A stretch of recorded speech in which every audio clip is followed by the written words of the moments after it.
Cari amici, una buona serata, eccoci qui,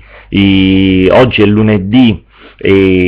praticamente dopo Ferragosto, dopo una breve pausa di relax presa in giro per ammirare la nostra amata Sicilia, eccoci a un altro video comunicato ho denominato Quarto Pizzino. Il titolo di questo video comunicato è il golpe siciliano, il golpe elettorale siciliano. Vediamo i motivi. Cari amici, in questi ultimi giorni di completo relax mi sono sentito con tantissimi amici che presenteranno delle liste, o almeno è nella loro intenzione presentare delle liste regionali, e quindi esprimendo un candidato alla presidenza della regione e dei candidati consiglieri, in realtà onorevoli consiglieri della regione. In realtà voglio ringraziare a tutti per l'invito alla mia candidatura e quindi i numerosi contatti, ma in realtà io non credo che ci sono le condizioni ideali per poter avere una tornata elettorale che possa modificare lo status quo della Sicilia. Questa tornata elettorale è una tornata elettorale già da tempo da me definita flash, rapida, che non consentirà di fare una campagna elettorale decente, non consentirà di fare conoscere a quei pochi gruppi che hanno un programma i propri programmi, e in realtà servirà proprio a gettare farina in aria, quindi creando una nube negli occhi dei siciliani affinché vengano eletti i soliti noti. Di fatto assistiamo al teatrino delle alleanze, PD, UDC, MPA, PDL, Grande Sud, ma in realtà è una lite che si estrinseca sugli accordi elettorali di partito. Già sanno che più o meno chi sarà eletto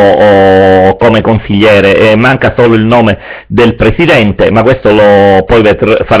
sarà il mio intervento successivo ad un altro pizzino. In realtà con grande rammarico queste elezioni elettorali siciliane saranno delle elezioni lampo, flash, che avranno un'elevata astensione di voto, che favorirà ancor meglio questa oligarchia, e saranno eletti i soliti noti che già erano presenti nelle precedenti tornate elettorali, anche inquisiti. Non ci sarà e non sarà consentito un'azione di rinnovamento. Tutte le liste che partono minoritarie, che partono con grandi principi, alla fine saranno costrette a bussare alla porta dei grandi per chiedere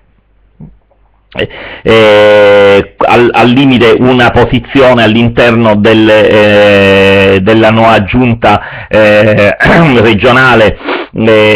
scegliendo il candidato con maggiori possibilità di vincere. Qualche lista potrà esprimere un tot numero in base alla legge elettorale di consiglieri, ma è chiaro che io almeno non ritengo queste le condizioni ideali per poter mutare lo status quo della Sicilia, che continuerà a mio modesto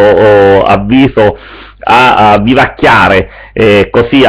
come è avvenuto in questi anni. Quindi elezioni flash, elezioni che inizialmente non erano volute neppure dai partiti nazionali, ma che poi sono sostanzialmente diventate un laboratorio sperimentale di quello che poi saranno anche le prossime elezioni flash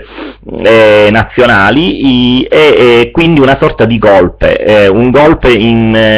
democratico, in cui praticamente non ci sarà possibilità di esprimere nomi nuovi e una classe dirigente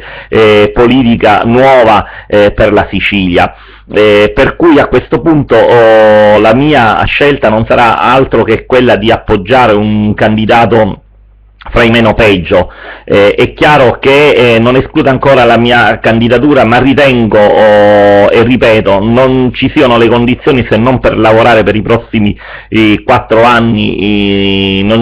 di diciamo nuove entità che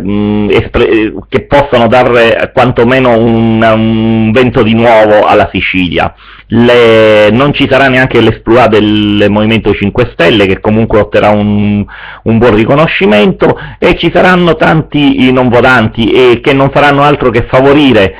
questo status quo. Ho pubblicato, chiudo questo breve comunicato avvertendovi che ho pubblicato su